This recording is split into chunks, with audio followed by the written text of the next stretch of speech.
siguro po ang naging start lang ng problem ko. Hindi na po, since nasa mami ko yung anak ko, ah, every time po, si mama ko yung nag-aasikaso. Lagi po akong nagpapadala, walang palit po yan, every month. Nila, kasi po, I'm the breadwinner po, actually po sa family. Kasi po kami magkakapatid, yung kuya ko po is may anak na din. Yung anak ko, binayaran ko na wala. Ang paliwanag ko lang po, makabit ko lang yung putin sa bahay. Hindi ko po alam kung anong ginagastos niya. Pero Turn left onto Aka Boulevard. na tumatatik sa akin. Pero hindi pa rin parang unnecessary lang. Na parang Gaya na. yung iba po is, for example, magsa-send po siya ng bill. Nandun po yung bayad sa kuryente, sa ilaw. Then yung iba po is nakalista yung grocery ng 10K. Ang inaano ko lang po sa mami ko, yung mga kapatid ko, nasa bahay din po. So parang ako lahat yung sa loob. Na parang dapat yung sa anak ko mag-enjoy lang siya. At least makagala siya once din naman. Kasi yun na po yung kasiyahan ko. Na parang hindi ko po nakikita.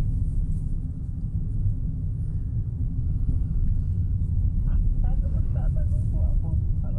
Parang ang sama ako pa. Na parang pinapointment ko sa... Alam niyo po yung mahal ko po yung mami ko.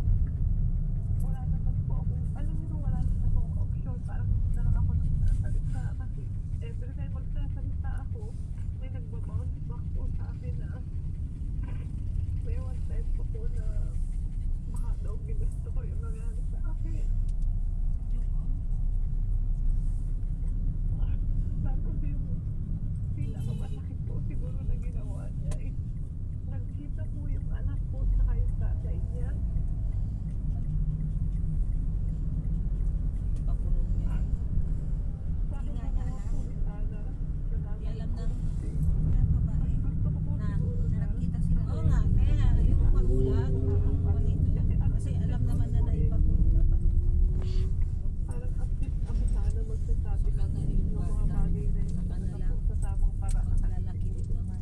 Kasi parang natanggap ko na po yung galit ko lahat sa sarili ko about sa kanya. Continue straight onto Veterans Road. Ito lang po nag-instahan yung partner. Maraming ako nasa pamilya.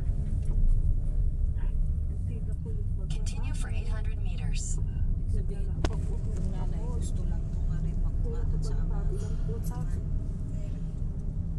Na parang okay na pala kayo nung sabi ng anak mo kasi yung anak mo yung kita namin sa mall kasama yung tatay niya at yung nanay mo pinagtagpo sila so parang sobrang nagsaktan po talaga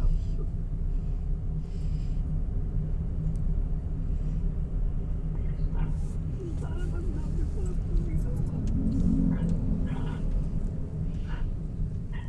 Hindi ko nga po alam kung saan sa ako nagkukulang na natin po kasi may one time po bumili pa ako ng lupa sabi ng nanay ko gusto ko ng bahay nagpadala po ako bumili ako ng pinuna ako po yung lupa